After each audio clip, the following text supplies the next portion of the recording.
Boom, ladies and gentlemen, it is official.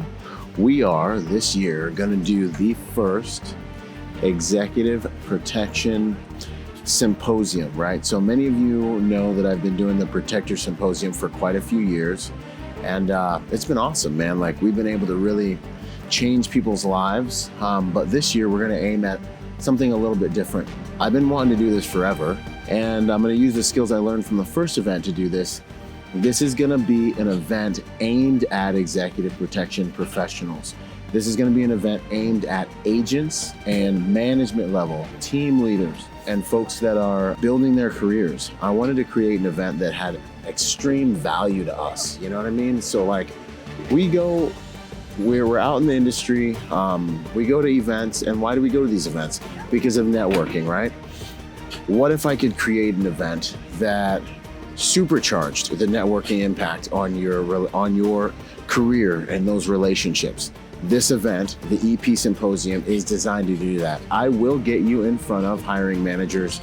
You will be able to get your professional photo taken on site. You will have a number of experiences with those same hiring managers that will help you be identified to be hired. There's going to be multiple sub-networking events inside this event. You're going to have the opportunity to train if you want to and get certifications that you maybe didn't have enough time to get during the year.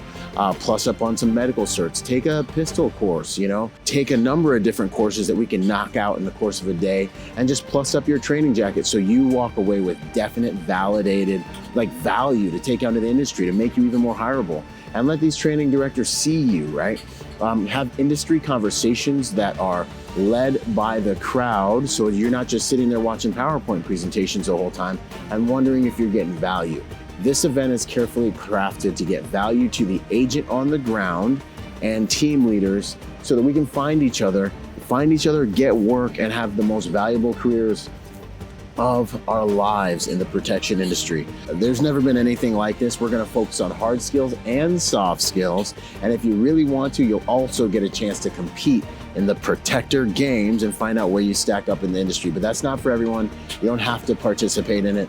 But I can't wait to bring you the EP Symposium coming to you this year. Hit the links below, sign up, early bird prices, all the madness. We're just warming up, we're just getting started. This is gonna be amazing. God bless Semper Fi, more to come. Boom, what's going on, you guys? Here we are, another episode. I got the infamous Anton Kalaydjian here with me, man. How you holding up, brother? Doing great, man. I'm doing great. Good to see you. Yeah, man. No, it's good to see you too. In our brief conversations, it's been awesome to hear how good you've been doing, man. I love when my guys, I just love seeing people win, in general, but, we'll get into, I think in this conversation, we'll get into one, you're one of the elite presenters, instructors, guys that's coming to the EP Expo, the EPX event. So I'm stoked. We're going to talk a little bit about that. And then, I think we should trade paint a little bit on just the business of this game, man. There's a lot of agent information out there, but, the business it's a whole nother game, so. Monster, right? Yeah. Happy to do it. Yeah, I sit here and I have all these, my veteran buddies and stuff, and they talk about the good old days when they were in combat and it was just so intense and life was so, and now they're bored. And I'm like, homie, go be an entrepreneur if you're bored, player. Try to keep them alive, bro. Up your life, yeah, you got to give your life up for this. Yeah. You have no life when you do this. Nothing at all, man. It's all of this. Yep. And I think too, on the agent side of things, sometimes, I don't know if we understand, as agents, I know I didn't, what it's like to be in charge of all the operations 24/7 that are going on. You get to go home, bro. Right. Oh, it's funny, man. The guys, once I'll do ride-alongs with these guys, I'll partner up with them, and it helps me do a few things. It helps me kind of see how things are going, and they could see how I can get an inside look at what they're going through every day as well. And also do some maintenance with the client, make sure everybody's happy. But it's funny, every time I do one, they're like, man, I hate to be you. I don't know how you do it, right? Because the phone goes off like a slot machine and you're constantly, putting out fires. And meanwhile, you're trying to be an agent as well because you're trying to help out and partner up. It's just, it's a hell of a tremendous amount of work. And I get asked that question all the time by my guys, especially, Man, I don't know how you do it. And I hear that question all the way. How do you, I don't know. And to be honest, I don't know either, but somebody's got to, and nobody's got a choice. I have no choice. It's got to get done. So I don't know Yeah. how to do it either. I just know it's got to get done. So I get it done. No, I echo that sentiment 100%, man. I have my guys, they'll say the same thing. I don't know how you do all this stuff. And they're like, how do you do it? I'm like, Jesus, I don't know either. I'm like, I don't know either, bro. I'm just crazy. Lots of prayer. Yeah. Yeah. Yeah, absolutely. No, I get it. Yeah, and it's hard enough being an agent. You know what? You and Yeah. I are that as well, and that comes before anything, right? I always say Right. that I'm a guard before owner. I'm a guard before anything. It's difficult enough. You got your hands full, but sometimes when we're talking about it, I'm like, guys, you have one principle to focus on, sometimes two. You kind of go back and forth. Uh, Yeah. just focus on that, and don't make it a bigger deal than it is. It is a tremendous amount of work. Don't get me wrong, but Right. well, imagine juggling all these principles. But Mhm. a lot of the reason why I'm able to do it is because I've got awesome guys that have been with me for a long time. And as we've talked about it before, the longevity of the guys in here, the very tiny amount of turnover ratio. It's a it's a blessing to have that, but it's something that we earn because we know how to treat guys. We know how these agents want to be treated because we're guards too, and we know how we want to Yep. be treated. So it becomes more. I can cry all day long and say, Jesus, take the wheel. But moreover, it's these guys taking the wheel and taking control of their own accounts. And they end up working these details better than I could. And they bring to Yep. light situations that I haven't thought of. And Yep. I call it cruise control accounts. Once they're on cruise control, I'm like, oh, I know Damien's got him. I know Alan's got her. I know these guys are fine. So it helps me do my job a lot better. So not to make it sound like this is such a horrible, crazy job trying to be a CEO. It is tough, but good people make it so much easier.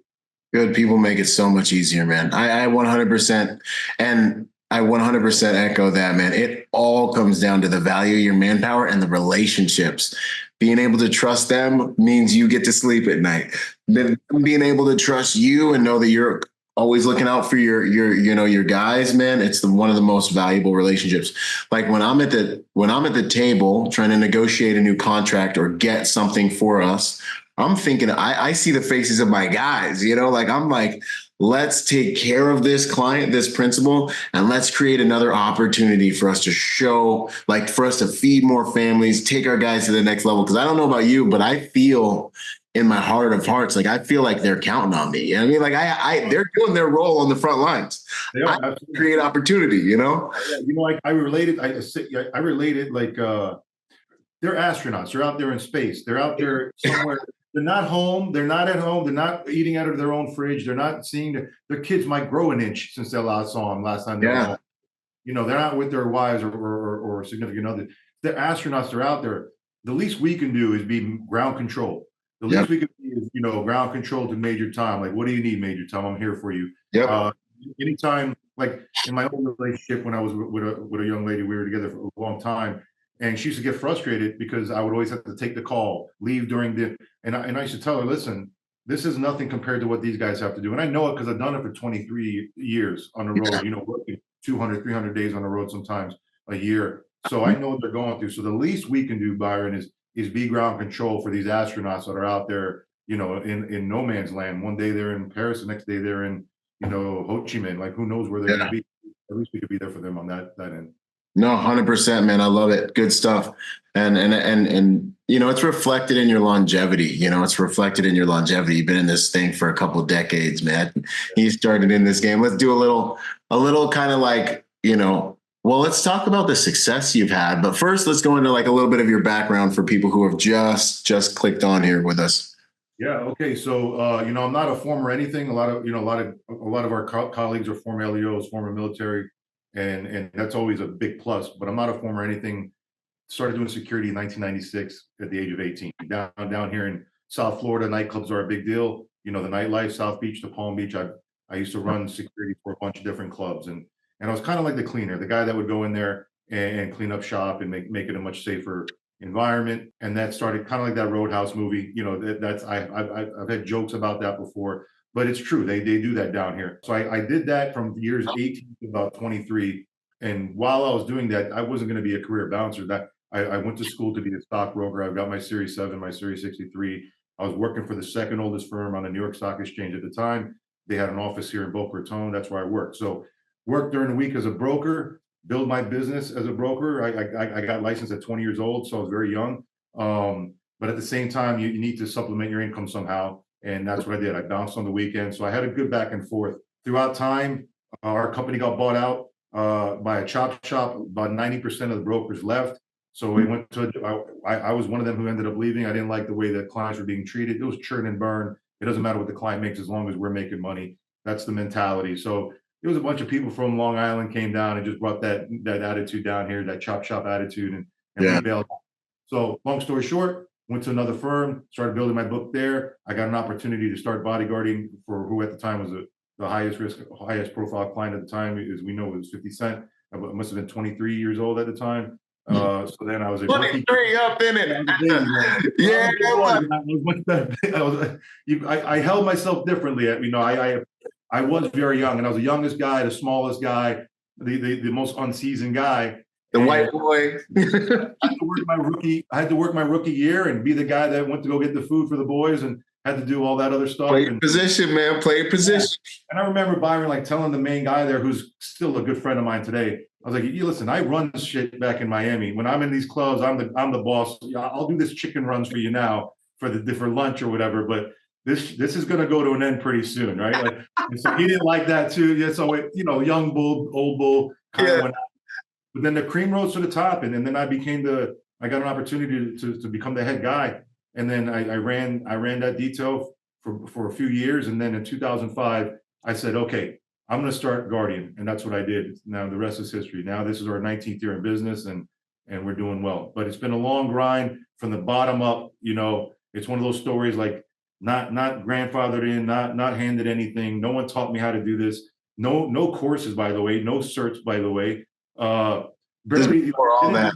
Like rookie stuff, because there was nobody to really say this is the way you have to become an agent. So that's why I'm so happy to this day where I can give back at the EP Expo, and I can give back in and helping out, because nobody did that for me, and I had to learn the hard way. But what better way to learn, through the school of hard knocks. So I'm very happy about the way it came up, and I'm trying my best to pay that forward so people don't have to go through that. Man, that's meaningful, bro. I love that. I love that story. For all the civilians listening that always be DMing me like, can I still do this since I don't have like a cool background? I'm like, absolutely, man. And sometimes you guys are some of the best agents because you take it seriously, because you're not already in your head like, oh, I used to be this cool guy. Now I got to do this thing. You're like, this is what I'm going to do, and I'm going to apply myself. And some of you guys are the most studious and good guys. What would you say about that? No, I absolutely agree. I think that here's my whole thing with that. Anytime that you're military or LEO, it's definitely a major plus. No question about it, because you got a guy that knows how to operate with teams. He's going to be punctual. He's got no problem standing on his feet for days at a time. He can go a day or two without eating, or you like if he's on the road. Yeah, man. But they're kind of turnkey in that way. But what they're not turnkey in is it doesn't transition automatically. Okay, I was a police officer, so now I'm a bodyguard, like that. No, it's a different world. You got to learn how to do this. New mission. So it's not turnkey as far as that goes. But on the flip side, a lot of guys, like we're saying, like my company's a mixed bag. It's military, LEO, civilians, all mixed up. Best man for the job. And some of those guys, it's about who's trainable. At the end of the day, who's trainable, who buys into the culture. That's a big thing. Who buys into the system. Culture is the biggest thing for Guardian. That's the thing I'm most proud of. I mean, so many guys got this tattoo here that I've never asked them to put on them. They just do it because they're so happy to be proud of, and it makes me proud and happy. But that it doesn't matter if they're LEO, military, regardless. If you're a good guy, you want to take this seriously. You want to work hard, and you want to be a part of a team. And you're not going to put yourself first. You're not going to say my brand, me. Instead, it's what can I do for us? Then that's who I'm looking for. And I've been asked that before as well, Byron. And I met little guys that said, am I big enough? Big guys that said, I'm not military. Like, it doesn't matter. As long as you've got those it factors, we can get you there. Yep. 100%, man. I love it. You said it perfect. We can teach anyone tactics, but character, that's what I need you to get right. I need you to get that right, man. No, I love it, man. Crushed it. And then lately, man, I know you've been doing a lot of business growth. Can you speak on that real quick? And then we'll talk a little bit about the Expo.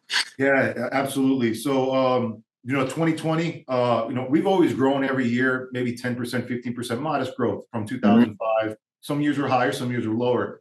2020, we got kicked in the teeth. We were down 63% that year. Never a down year. Yeah. Lost a lot of guys, to different places. That's painful, man. So painful to see. And back then, there was no vaccine. There was no sign of anything opening up again. Like everything, there was blood in the streets. And it was very hard for me as the owner, the guy that's responsible for providing opportunities. Yeah. We protect people in places. There's no people going any places. How are we going to make a living? So anyways, what it did was it put our backs against the wall, and it was either come out of here like a phoenix or say, woe is me, and give up everything that I've built for the last 18 years. Right. So of course, we came out like a phoenix. We hit guns blazing. Everything opened back up.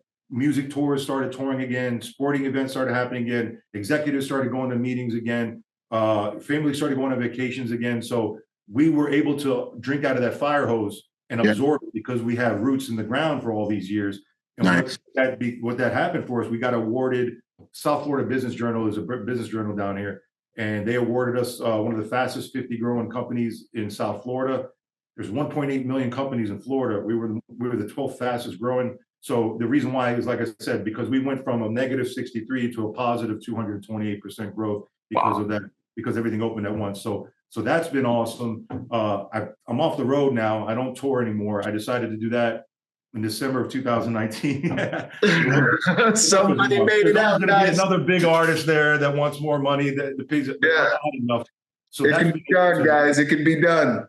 Yeah, after 20 something years, it's done. And I just left the biggest world tour for musicians music tour that year, and I put a cap on it. I said I started on the top. I'm going to end my career on top. I'm going to be behind the desk, and that's where I'm at now. So between the pandemic opening things back up, the plague, opening things back up, being on the ground, good additions to my company that have been with me a long time, also coming here and being behind the desk, which is helping me. Like my chief of operations guy has been with me 18 years. He's absolutely killing the event division. I think you could see this year. We got awarded Security Club of the Year by Major League Soccer, and that's a testament to him. Our human resource girl came on full time instead of remotely. That's been killing it. So I can go on and on. So we've got a big office now here, and while the astronauts operate in outer space, we're all here at Command Center making sure it happens, and that's why we've been able to enjoy this success. But look, man, it's been a long. We've never been in this stride. I don't want people thinking like, oh man, Guardian's doing great. It must have always been that way. Yeah, I wanted to quit a million times, and I compare it to like a football. Anybody that watches football, it's like when that running back is behind the line trying to get to that corner. It's a miserable time. Everybody's twice as big as you. They're coming at you 100 miles an hour. Until he turns that corner, he starts running upfield. That's where we're finally at. We just turned the corner and we're running upfield, and there's nothing in front of us except for that touchdown, that end zone. So we're going to keep going. That's awesome. And it took what you said, you've been at this craft for 18 years? Yeah, well, I started in security in general in 1996, but I started at this level in 2002, 2003.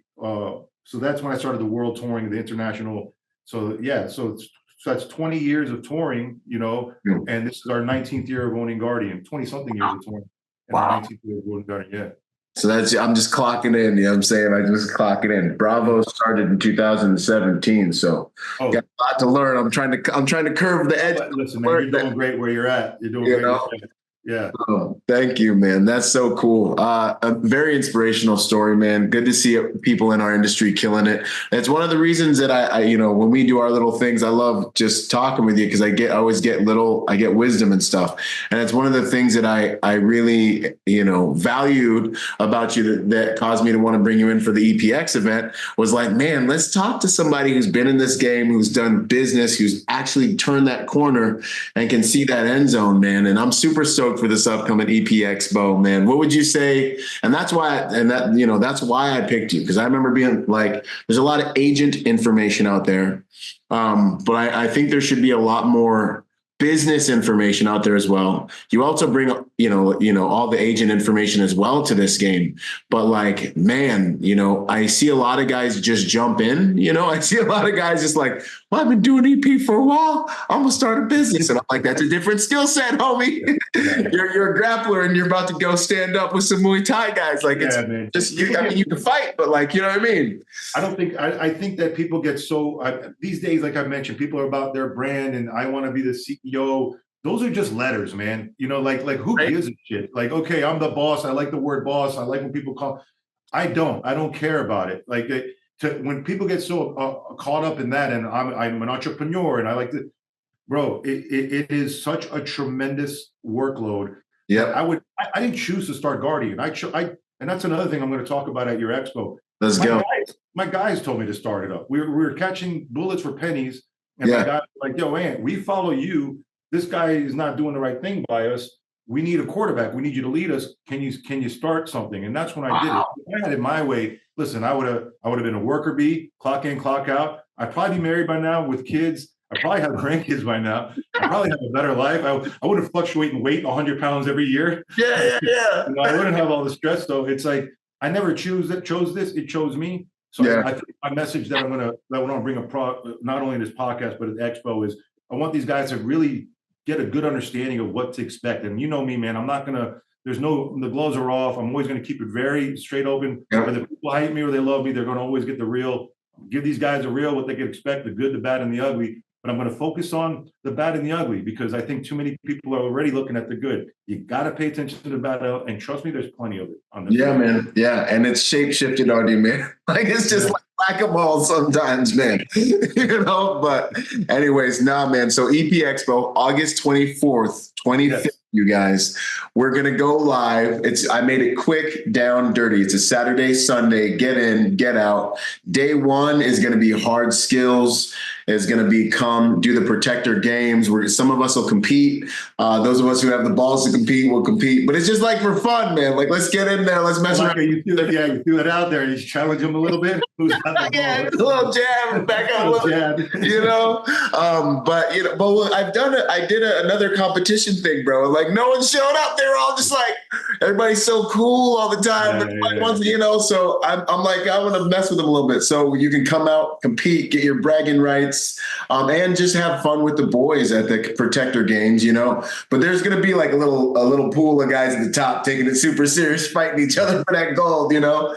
And then the other thing is we're gonna have courses there. So you can come, you can get your NAEMT, you can come and get your TECC cert that day. And I'm gonna have a few other like 8-hour hard skill centric courses you can take day one. You know, the EP Expo is not a conference. Okay. This is a hands-on, interactive, relationship centric game, right? So after day one, you compete, or you take a course, and it's all going to be included in the ticket price. Then we go and we have a mixer. We have an evening together. We have a few drinks. The cigar guys smoke cigars, but we build relationships, right? My goal is for everyone at the end of this event to be like one big family. And I've been doing events now for half a decade, so I know how to do this. When we get done, we're going to be like, man, like you're going to know each other. You're not just going to have the freaking stack of cards that you walk away with where you don't even know who these guys are. You got, you just sit there and I'm like, who is this guy? You know, where you're like, how do I monetize? How do I get these relationships to make, do some career success with?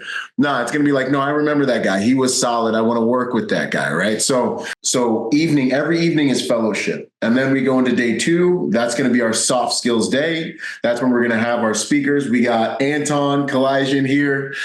We got Elliot Lowenstein. We got Will Geddes. We got Elijah Shaw. Rick Sweeney's up in the house, Charles Law, and possibly Todd Fox. We got a few things going on. We're working out some things with his schedule. But the point is, man, you're getting 7 awesome folks up there, and it's not going to be talking at you. Yes, there'll be some presentation value and information they want to get to you, but it's going to be conversational.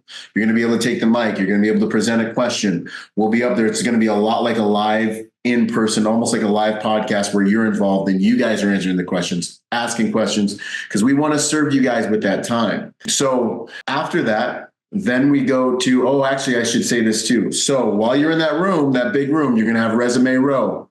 Make sure you bring your resume, right? If you're part of the league, I'm gonna coach you on it. Make sure you are able to hand that thing out. Make sure you have a digital version of it. You walk up to the table, you'll see a Guardian's table. You'll be able to send them your resume. There'll be people there from many different companies in our industry that you're going to have an opportunity to contact, shake hands with, maybe do a quick interview. We're going to also have professional photos there. We're going to have a professional photo booth. You're going to be dressed sharp. It's the soft skills day.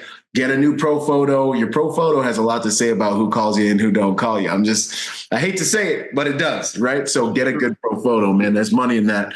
And then that night, I'm just going to throw the biggest mansion party I can for everybody based on how many tickets we sell. This is a zero. We're not making money, bro.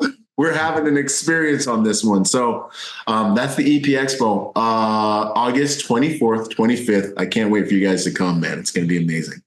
I think it's going to be awesome, guys. And like I said, just the real life story here. Like, if I wish I had something like this when I was younger. I mean, the diets that you put together, everybody's very well respected. I've known a lot of these guys' names. I've been in the industry a very long time. And what's unique about this is everybody's got a very unique background or different route they took in protection, whether it was celebrity or executive or what have you, sporting, etc. So I think that it's time to invest in your life, man. Invest in your future. This is an opportunity for you to hear the real stories from real guys from all sorts of all shapes, sizes, and colors. And it's 2 days, and it's a blessing to be a part of this. And I'm just happy that something like this is out there. It's new, it's fresh, and like I said, it's so diverse.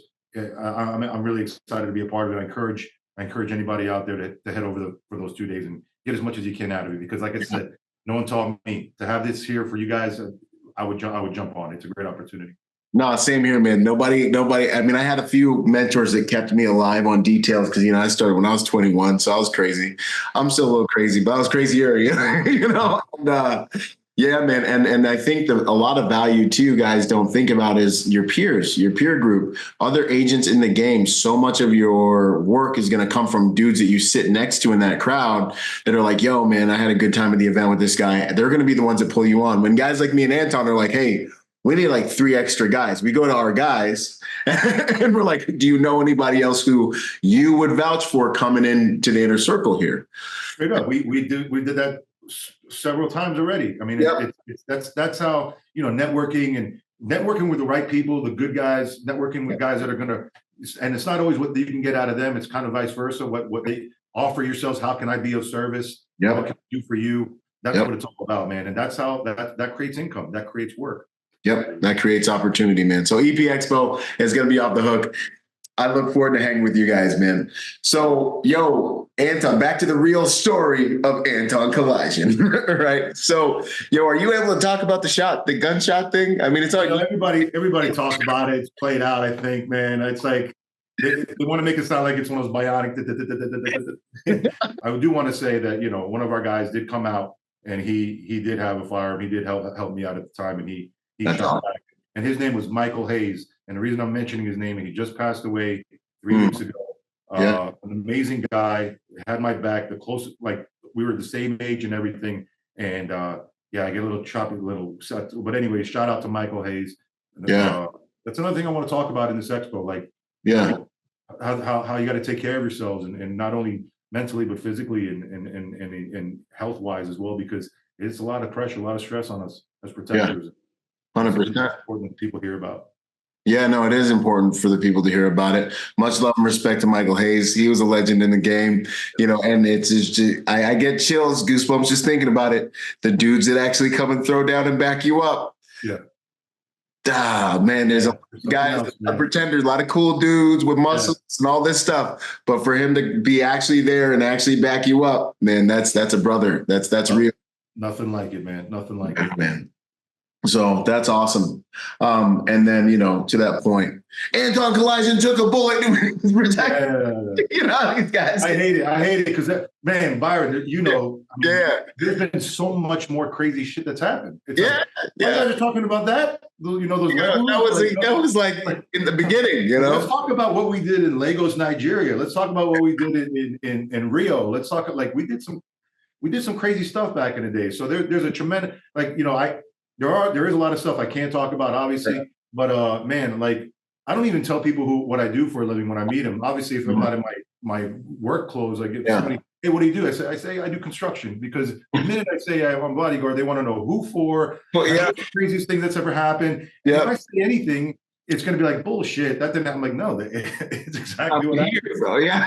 Yeah. You can't make it up. You can't make it up. One day, maybe there'll be a book. We'll see. No, yeah, we'll see, right? With that exit book, like be like the Navy SEALs, retirement book. Would you say, yo, so if there was a new guy watching you and was like, yo, or for that agent who's thinking about getting out, starting a business, he's been in the game for a little bit, he thinks he understands the game, and he's like, yo, I think I'm going to get my own PPO going. What would you say to him if he came to you and asked for advice? I would definitely want to let him know what he's getting into first and foremost. Like, are you ready for this? Are you ready to, like I said, not see your kids until they're 2 inches taller? Are you ready? Are you and your wife going to be all right with this? Are you going to be good with the stress that it's going to bring on you? Are you okay answering your phone 24/7, 365? Are you willing to be the first one there and the last one out? That's what I do. When I work at these events, I'm the first one there. I'm setting up the tent. I'm the CEO. We got 700 guards here. I'm the guy there setting up the tent with the tables, getting, all those shirts together. Like, are you willing to do that? Are you willing to be the last one, locking the stadium up? Are you, or locking the estate up for the residents? If those answers are yes, yes, yes, yes, yes, yes, all right, then you can do it. But I just want for these guys to know what they're getting into. And then after that, I would say, don't think about the money. I think too many people think about the money. Like I just mentioned to you guys, I didn't make money until 2 years ago. Real money until the 17th, 18th, 19th year. Like it takes that long to get there, unless you're greedy. And if you're greedy, if there's corporate greed, your men will sniff it out in a heartbeat, man. Yep. Treat your guards with coach your guards hard, treat them with respect as much as you can, and pay them as much as you can. Because if you do that, I've got guys that are with me for 18 years. Why? Because I've always paid them as much as I can. And they're like, you know what, Anton, always make sure every 2 weeks direct deposits there. I get dental, vision, life, health. I get bonuses. Things like the minute you start saying, maybe I could pocket that instead, you're going to lose manpower. And a company's only as good as the people who make it up. So want to let them know what they're getting into, want to let them know how to approach it, and want to let them know what to expect. The money comes later down the road. The money will come. Right now, focus on taking care of your team and your clients. Yeah, build a deep foundation, a strong foundation. And that foundation is manpower and brand equity, brand recognition, is getting your company in people's mouths because you deliver. And the people are the ones that make it so you can deliver. I'm the same. Yeah. Bro, I had another business owner I was on the phone with the other day. It's like, how do you pay your guys? I see your call outs going out and you're paying these dudes. Like, how do you keep the lights on? I'm like, Jesus. I'm like, but I got it. Full line of credit. yeah, exactly. But I got to know that my guys, one, I want access to the best guys in my environment. So, I got to be highly competitive with that. And then two, I got to know that client's got the best guy, and that guy's he's wearing my flag, man. Right. You know what I'm saying? And he's wearing my flag, and that's like my last name. That's all what I got. And it's all, but it's theirs too. Yeah, that flag is their flag too. They're holding it, and that represents them. And I think that's what's like. I mentioned all the tattoos. It's their company too. And that's what makes that awesome, Byron, is if one of the guards aren't really are about themselves a little too much, these guys will sniff him out. Man, he's not for us. He's not here for us, man. He's not one of us. No. And they police themselves because they work so hard to maintain that logo, that shield, that flag. Yeah, that banner. You said that they're not going to let some guy come in there and mess it up, right? So I think that's important. And I think too, like one of the guards said recently, all I want to know is how much it pays and what are the dates. I go, my man, that's the wrong attitude. Because this might pay $35 an hour, it might pay $100 an hour. I don't know, but if that's your attitude, fucking beat it, man. Yeah. How do you think we get to these $100 an hour jobs? How do you think we get to these big? It takes a little one. So if you got a guy thinking with that mentality, if you're a business owner out there, if you smell that for a little bit of it, cut it out, because it's a cancer. And needless to say, that guy doesn't work here anymore because that's a shitty attitude to have. It's a JFK thing, man. Don't ask what your country can do for you. Ask what you can do for your country. It's the same thing that applies to this, because as a team, no one's ever created championships without the team effort. So I would definitely say pay them as much as you can, respect them, coach them hard, but make sure that you pick the right guys, because if you don't, that could be what makes or breaks your company. And invest in them. Yeah, no, I agree 100%. Do you have like a favorite client demographic? Is there like a certain that you like to work the most? Yeah, I like old executives that are allergic to drugs and home at 5 p.m. That's my favorite. Those are my favorite. The ones that are allergic to I drugs. love it. Me too, man. No, No, me to me, too. it's I pick. We're at the ability. We kind of like music's been our thing for the longest. We pick and choose our clients. We stay away from hip hop. We stay away from. We stick with pop. We stick with if it's a major client, we'll deal with that. But I've had longevity with these clients as well. I've Yeah, served. We mentioned some of the clients. They're still my clients 20 years later. that's So that's massive. that's 20 crazy. years later in this industry, bro, you hear a guy who's been with somebody for 5 years, 7 years. That's a good dude. You know what I mean? That's a big 20 years with a 20 client. years, man. Oh, 02. What is it? 2024? Yeah. Wow, So that's a I mean, badge. that's a long time. But you know what? Especially with divas, everyone's a diva, right? Like, Yeah, oh, you got cologne on. Get rid of that guy. Like that's. yeah. But no, we're sticking with the music. That's been our bread and butter. The Mhm. executives, that's been blowing up. Miami's become a hub now. Yep. Listen, it's not been all gravy. Unfortunately, a lot of our I don't want to say competition because they're allies of ours or colleagues. I should say colleagues. A lot of our colleague companies out there have kind of like joined forces and merged together and became like conglomerates, which has made it a little more difficult for the boutique companies of the world. But Yeah. I think the reason why that's happened was because Miami became one of the metropolitan hubs. More people moved to South Florida in the last 2 years than any other state. And we've got the third highest skyline in the USA now. So the executives are coming down here, and that's bringing down a lot more. I don't want, again, not competition, but a lot more colleagues. So the work has been there for the execs, but that's what we want to focus on. And just the big events. We like doing the events. Like Inter Miami. We're helping out with the Dolphins and the Hurricanes. We just did Formula One, the Miami Open. So the events have been good as well because you're not always bodyguarding. You're not always EP detail 300 days a year. Fill in the blanks when you can. Try to pick up work when you can because maybe it doesn't pay as much as EP does, but all that shit adds up at the end of the year. And you say, okay, I made X amount doing EP, and I subsidized my income with another 20K doing this. Before you know it, you're at six figures. So just take what you can get. That was going to be my next question. Do you use different? Are you running like a full service kind of like uniform events, EP? Because that's what I've seen. Like in my company, we have it all. We have uniform events, the EP aspect of it.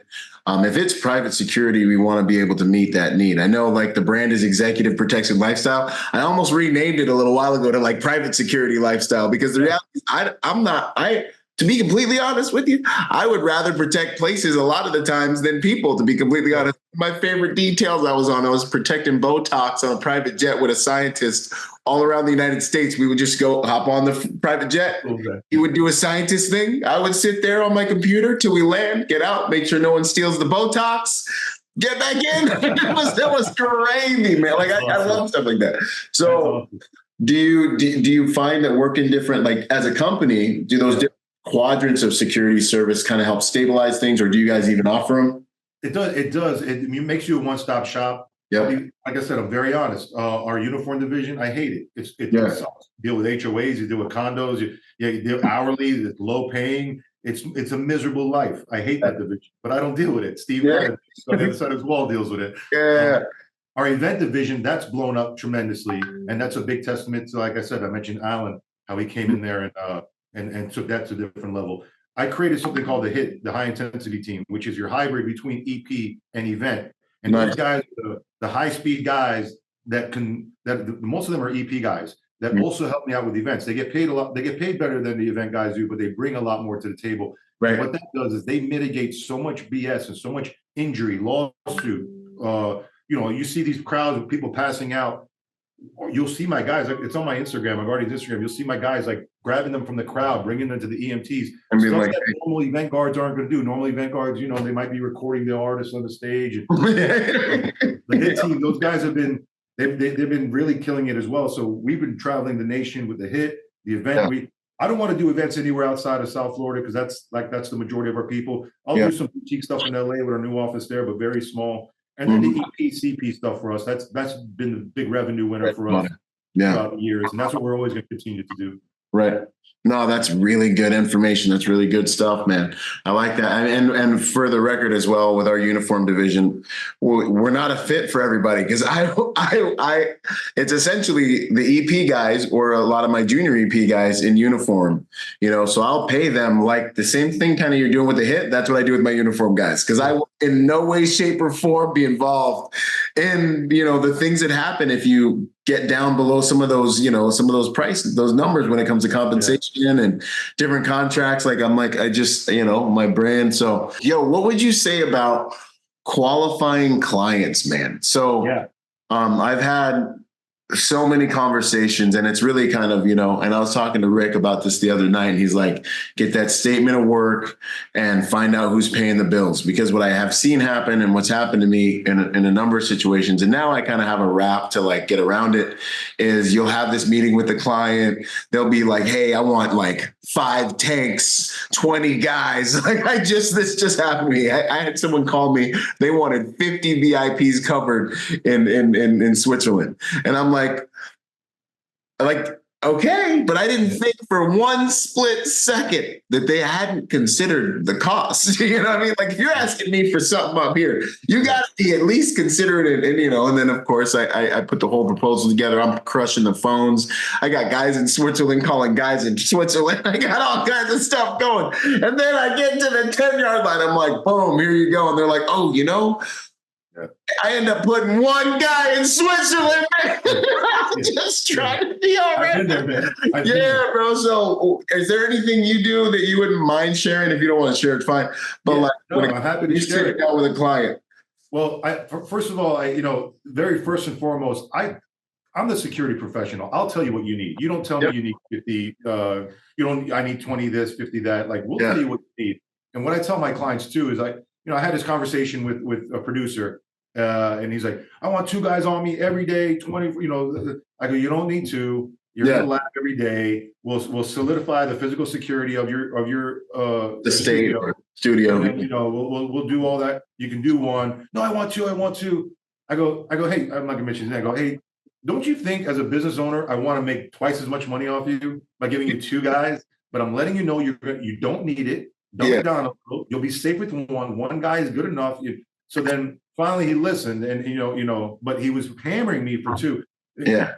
When you start taking it away from clients, they start seeing like, oh, wait a minute, Anton's not about the money, he's about me. Like I'll have them say, do I need security? I'm going to Prime 112 tonight. Do I need security? No, you just need a driver. So they see that you're not trying to make money off of too much. So that's one thing I'll say. It's the takeaway, the old takeaway.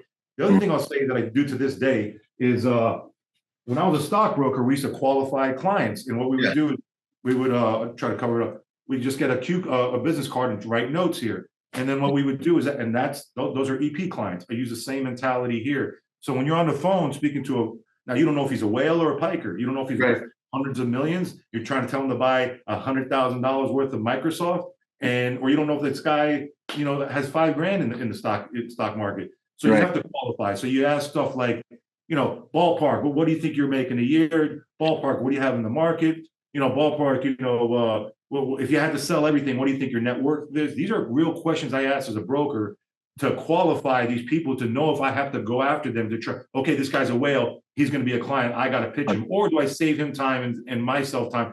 This is too risky for you. You're not big enough yet, whatever. So I use that same mentality, and you take notes, and then you get a qualified lead. And that's what these are. So I do the same thing with clients.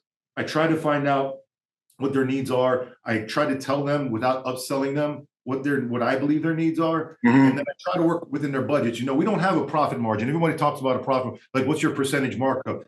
Motherfucker, it's going to fluctuate. Sometimes it's going to be 10%, sometimes it's going to be 40%, like whatever it takes to make it work. Some clients have different budgets, and I'll buy into it. Okay, listen, we can only afford X amount of money a day. All right, that's fine. We'll do it for that. Let's get this thing going, because eventually we're going to prove ourselves. We're going to show you can't live without us. You're going to feel so much safer with us. We're going to get you everywhere on time. You're never going to get hurt around us. And then you're going to say, wait, you know what? And when I do ask for that raise, you're going to give it to us because you see the worth in it. So I would definitely qualify your clients by finding out what their wants are. You tell them what their needs are. Realize what the parameters are. So what kind of company they work for, how big of a company they works for. And then, like I said, at that time, don't worry about the profit margin too much. get the job done. The money will come down the road after you've proven yourself, hopefully. And sometimes it doesn't, but for the most part, in my experience, it has. Yeah, no, I would agree with you 100% on that. And and I start to lean into just giving them a rough snapshot of what the costs associated with this. Yeah. Even if it's a one pager, like for anybody looking to start their own company, you don't need to do a whole 35-page proposal. In the very beginning, send them a quote. Listen, this isn't the actual full proposal. Here's a one-sheeter. It's a PDF. This is what you're looking at. They can see it. Okay, that looks good. Can you send me out a full proposal? And then at that point, do all that, the pretty pictures and all that other stuff there. Yeah. Out there so we're on say, is that qualified or not? Let's find out. Yep. No, I love it, man. I love that. How would you deal with, have you had any incidents where you have troublemakers that get close to clients and things like that in the company? Or another thing I was thinking is like when you're looking at bringing another employee in, you kind of talked about this a little bit, like when you're listening to them talk,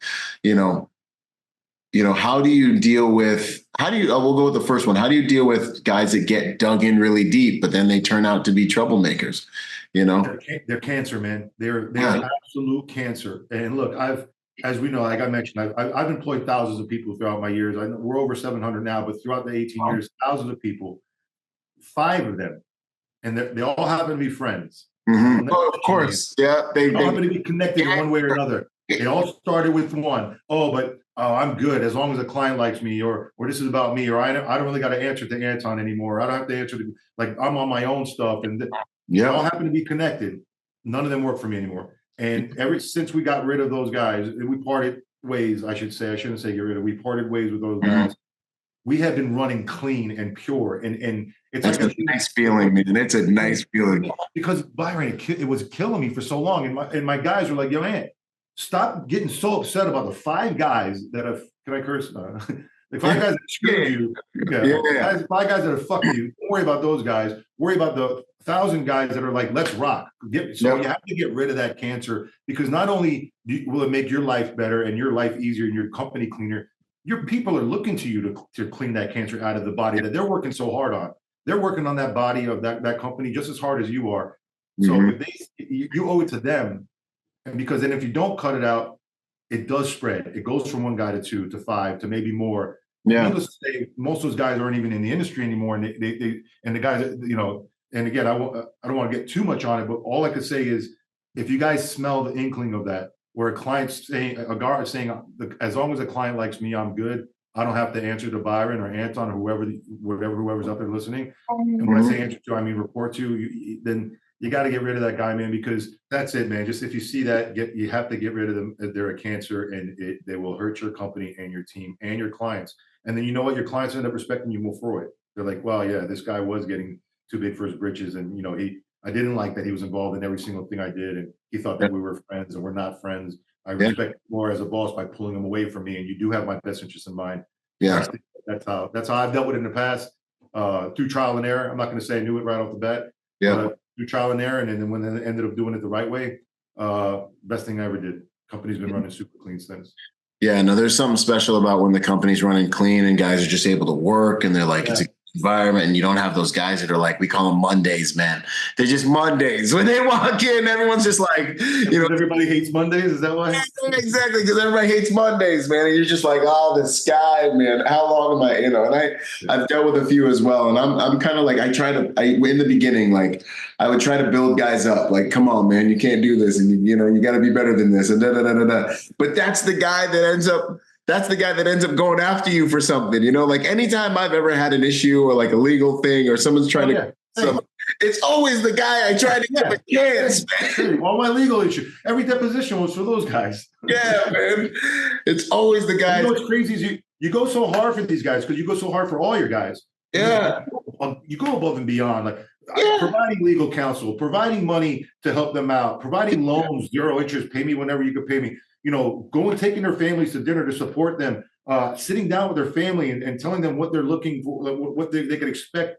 Working hard for these guys. So when they do something like that, it hurts, man. It hurts. Really? After all this, and then the crap talking. I don't know if the poop talking that goes on behind your back. It's just like I said, it just festers, and and grows into a cancer. So it's very, very important if you sense it a little bit, cut it right away. And then no one's going to get mad at you. If anything, they're going to thank you down the road because they saw that problem. They might not have told you because they don't want to rat, but they probably smelled smoke before, and they're probably going to have to you put it out.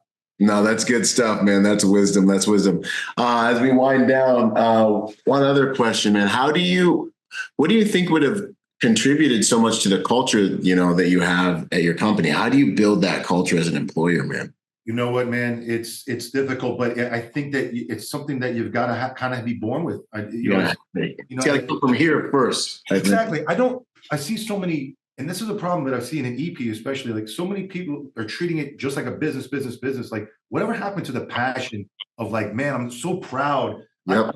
I don't know what else I would do on this planet than protect people. I was born to do this. I've been doing it since I was a child. Yeah. I'm doing it now in my mid 40s. And it starts with the quarterback's passion, right? Yeah. Or the coach's passion. Mm-hmm. That's what establishes the culture. Yeah. Tom Brady established a culture there. Belichick and Tom Brady together. So it starts with them, and it starts with passion. So if you want to create a culture in your company, first of all, don't look at it as like, okay, dollars and cents. No, are you the type of guy that really takes like a tremendous amount of pride in who you are, in your actual name, in who your colleagues are, who your employees are? Not even employees, your colleagues, let's say, are the guys that work with us. Yeah. So if you've got that, and you can show them your drive, you could show them your passion, and you've got some balls, and you're not scared to do anything, and you could physically go in and mitigate any kind of beef or any kind of craziness. Yeah. If they see you do that, Byron, like I mentioned the nightclubs back in the day, I was always you got to earn your stripes. Like, who cares? Like, let's go. Like that's what I'm here for. So now instead of just being the boss, or he gets mad at me if I'm late, now it's like, no, this guy's he's the first one in. Like he's got my. That's how you build a culture. He's a beast, and you know what? I like working for that guy. It's like when a quarterback goes head first towards the end zone, and he's going head first, and he's just like diving, and he gets helicoptered or whatever. That rivals his whole team up. That rallies his whole team up to want to do it even more, go hard for him even more. So that's where the culture starts. It starts with passion and willing to go above and beyond, and willing to outwork anybody. And I talk crap to my guys. I'm like, I'm going to outwork all you guys, man. This little man's going to outwork all you guys. And they hit me back. Okay, hold my beer, old man. We'll see. That's how you build that culture, man. Like that you were talking about the competitions at EP Expo. You know, that guys, we like competition, guys and girls, especially protectors. We like, oh yeah, you think you got me? I'm going to show you I got, and that's how you're working on this. Yeah. No, that's good stuff, man. That was awesome. That is so powerful, man. Attitude reflects leadership, man. You got to be out there. You got to be the one. And like guys in this industry, they love to protect. They love to follow competent, strong dudes. Like get out there, show them. And in the nightclubs, I wish every EP agent in the world had to work the clubs first starting out, because you can't hide. You can't protect. Like camera action. Any given night, you may have to earn your position, Yeah. So, I think with the culture too, like I always say, and my guys believe this because they've seen it, I'm never going to ask you guys to do anything that I either haven't done already or I won't do myself. Mm-hmm. That's the epitome. If I could sum up how you build culture in one sentence, when you do that, guys are like, all right, bet. All right, I'll roll with this guy. I'll go with this guy. I mess with this guy. I love it, man. And then one last thing I noticed too, man, you look like you've leaned up, like you look healthy. Yeah. You mentioned a little bit about taking care of yourself. Is there anything you would say on that? Yeah, man, definitely. Physical health. Michael Hayes was the 15th colleague of mine that's died in this industry. 15, man. And only a few of them were shot. One of them in car accident. The rest, heart attacks. The rest is heart attacks. And I got an awesome doctor. I'm 40. I'll be 47 at the end of this year. My dad was 51 when he died. Both my grandfathers were in their 50s. Both built pretty much the same. Heart attack. And my dad was a jeweler. It's not like he had a tremendously stressful job, right? But we grew up very poor immigrant family, all that other stuff. So I saw the toll it took on him. And my doctor just straight up, he's like, hey, like, how do you think your movie's going to end? Like, look at your dad, look at your granddads. You're 5 years away. How do you think your movie's going to end? Yeah, some serious Jesus moment. Talk about them, Doc. Okay, Doc.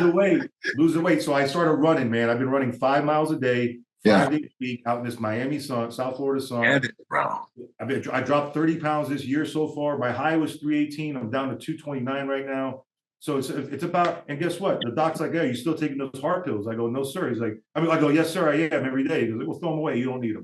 So it goes back to, again, I can't tell my guys, it's another thing, Byron. Like, if I'm a big fat slob, then it's hard for guys that are athletic guys to be like, "Hey, go do this, go do that," and I'm huffing and puffing.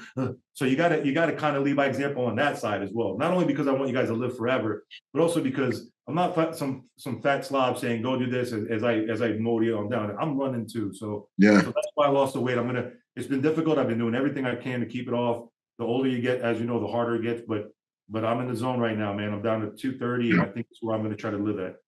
Yeah, no, I love it, man. Awesome. No, yeah, I saw you pop on the thing. I was like, look at my guy. You look freaking, boom. I'm like, that's what's up. And fitness is a tough signal to fake. It's an impossible signal to fake. So when you show up, whether it's and statistics just clearly explain that people who are fit have better quality of life, better relationships, make more money, get better business deals, get put in their positions. Like, fitness is integral. 100%. Speaks to your emotional intelligence. It speaks to your level of discipline. It speaks to so many components of who and what you are.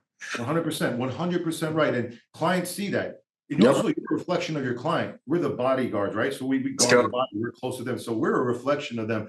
If you're, big, fat, sloppy animal, and you're walking maybe a red carpet or something, that's not a great look for your client. So your client sees, not only do they see, is this guy a good reflection of me? They also say, well, he's got self-control because he's not a big fat monster, or he can actually physically protect me because I can see he's got some muscle tone to him.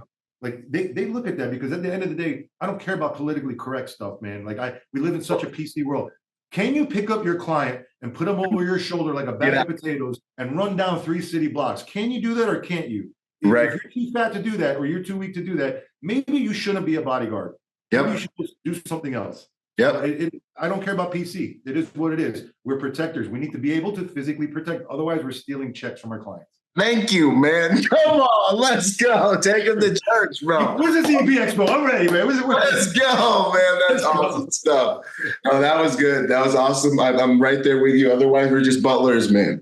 Stealing checks. Stealing checks, man. Are you as advertised? You got to be as advertised, And that's why I started with my school, the Hard Skills Intensive, because I know there's a lot of guys out there, maybe they haven't had time to train or whatever the thing is, but like, when's the last time you took a medical course? When's the last time you did some driving? When's the last time you actually dusted that dusted it off and just like got in the dojo with that stuff, Absolutely. And that's another thing too. On the flip side of that, I have one of my clients who used to call, because the guy used to work for, used to just send out big guys. He used to say, these guys are cosmetic diesel. Because these guys are cosmetic diesel, man. That's what's up, cosmetic diesel. So I think you know what I'm talking about. So I go, what does that mean? So he explained to me what it meant. And he's like, Ant, like, you at least you can get down. Like, these guys are bigger than you, but I haven't seen them do anything. And I don't feel like they can do anything. You got guys that are smaller I got a guy named Derek Murphy, 8-year special forces Green Beret. This guy's a combat vet, awesome guy. Man, this guy's only about 5'7", 5'8", about 140 pounds. I'm not messing with that guy though. So I don't want people to think like Anton's just saying get big and strong. No, it's about, you could be the biggest and strongest guy in the world, but if you don't have the heart and you have the balls to go and really be a protector, then that's not you either. So no cosmetic diesel people either. No cosmetic diesel, man. But and the fitness, it's an energy, man. We know if you're healthy or if you're just big. We know if you can go the distance or if you got, we guys are always, it's part of who we are. We see that knee, you know what I'm saying? Like, for sure. We know you putting a lot of weight on that knee just walking down the street. You know what I'm saying? Like, we see what's going down. I heard you breathing. I know this is going to be a quick one. Get them. Anyways, boom, man. I'm excited for this. It's always a blast hanging with you and talking with you. And I think we got a lot of good content with this. So EP Expo, Southern California. I had one last question that just came to me. Any major difference? Sorry, I'm sorry. While I got you here, any major differences between Cali and Florida? Yes, everything sucks. No, Cali. Listen, it's so hard to do business in Cali. W-2, everybody. Nobody works over 8 hours. You need two 15-minute breaks and a 30-minute break. Well, how am I going to do that if you're a guard? It's like the right to work state where, the non-competes don't matter. It's very difficult. But, those are the bad things about Cali now that I've opened in Cali. Yeah. The good things are there's a tremendous amount of work there. Yeah. Especially in my world. A lot of my clients are based out of LA. So these contracts that I have already, these big, they're like, okay, by the way, we're in LA now. So it's a very easy plug and play. It's an account to go in. So the negatives are it's for business owners, guys with PPOs that want to end up being business owners in Cali. I didn't know this, guys. I learned it from being a business owner there now. I only opened up there 8 months ago. There's a tremendous amount of red tape getting involved. And triple taxes, that doesn't help either, right? Like the state tax is crazy. So there is a lot of negative that comes with the differences from Florida to Cali. Yeah. But I would say the positives are, that's the Mecca. It's the tremendous amount of work out there. Yep. And now this is kind of a weird positive. Unfortunately, the police out there cannot police like they want to. Because of the laws that have changed for them. And it sucks to see these warriors out there not able to do what they're meant to do because there's no more bail. You walk out of jail. If you can't afford it, you just walk out. I did fugitive recovery. When I heard there was no bail, I was like, it does not compute. Yeah, it's like a parking ticket. You got a ticket today. Just walk out when you're ready. You got to shop. What that does for guys like us, Byron, is, these high net worth individuals are saying, I'm not safe in my own house.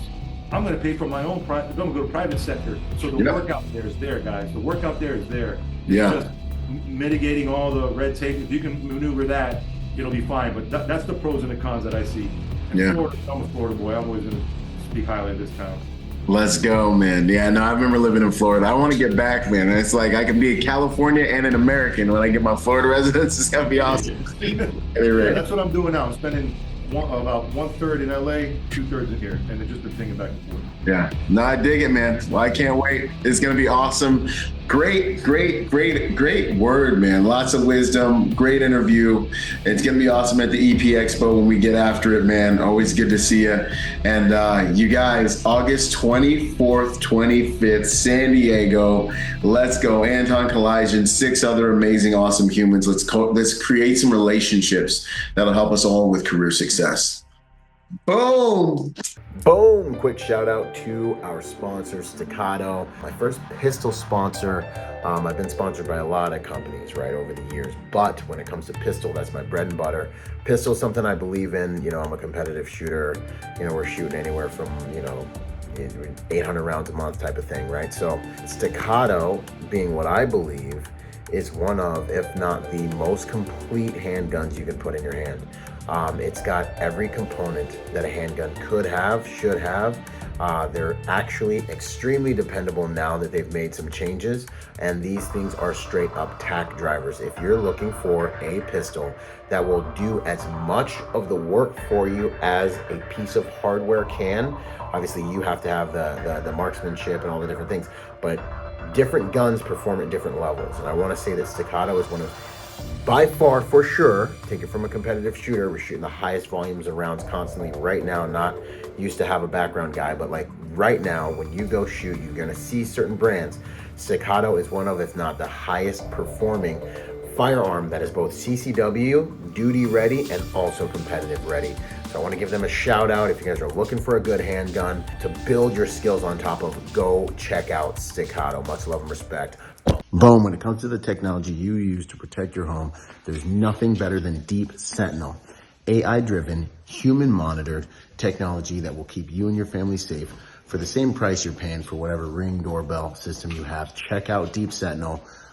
It's such an honor to join forces with these guys. They should be in every single house in the world. Get real-time Overwatch for you and your loved one. And for 10% off, depending on when you're watching this, don't forget to use code Byron at checkout.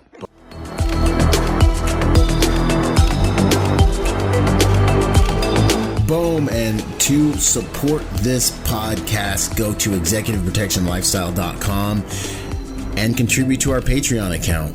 That Patreon account is what helps me make this podcast possible, contributing to this brand, what we're doing here, making it so that I can bring better guests on, making it so that we can plan more events and just expand the contribution to the private security industry, and also to making America a safer place. Do whatever you can, contribute whatever you can, because it makes all of these things possible. Thanks for those contributions.